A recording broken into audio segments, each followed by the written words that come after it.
আসসালামু আলাইকুম। এসএসসি পরীক্ষা 2025 নিয়ে কথা বলবো। কোন পরীক্ষার প্রস্তুতি নিবা? টেস্ট পরীক্ষা নাকি এসএসসি বোর্ড পরীক্ষার প্রস্তুতি নিবা?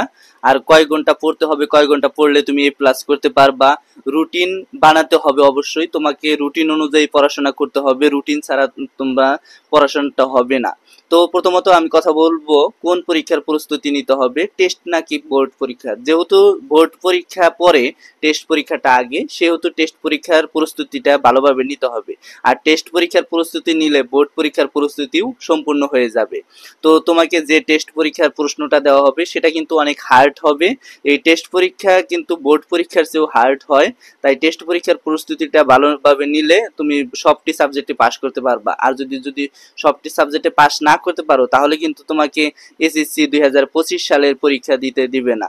আর যদি 2025 সালে পরীক্ষা দিতে চাও অবশ্যই তোমাকে সবটিতে পাস করতে হবে।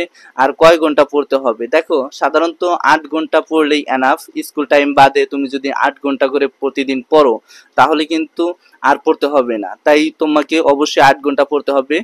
পর্যাপ্ত পরিমাণ ঘুমাতে হবে এবং রুটিন বানাতে হবে। এই অনুযায়ী তুমি একটা রুটিন বানিয়ে নিলা, সেক্ষেত্রে প্রস্তুতি নিলা। তো আনুষাঙ্গিক অবশ্যই তোমার জানা থাকতে হবে যে আমি যে পরীক্ষাটা দেব এই পরীক্ষার রুটিন বানালে কেমন হয়, যে আরো কয়েক মাস সময় আছে, এই সময়ের মধ্যে আমি একটা রুটিন বানাই, টেস্ট পরীক্ষা পর্যন্ত একটা রুটিন বানাইতে পারো। তো এই ছিল আজকের ভিডিওটা। সামনে কোন আপডেট চাও অবশ্যই কমেন্ট বক্সে জানাও। ধন্যবাদ সবাইকে। আসসালামু আলাইকুম।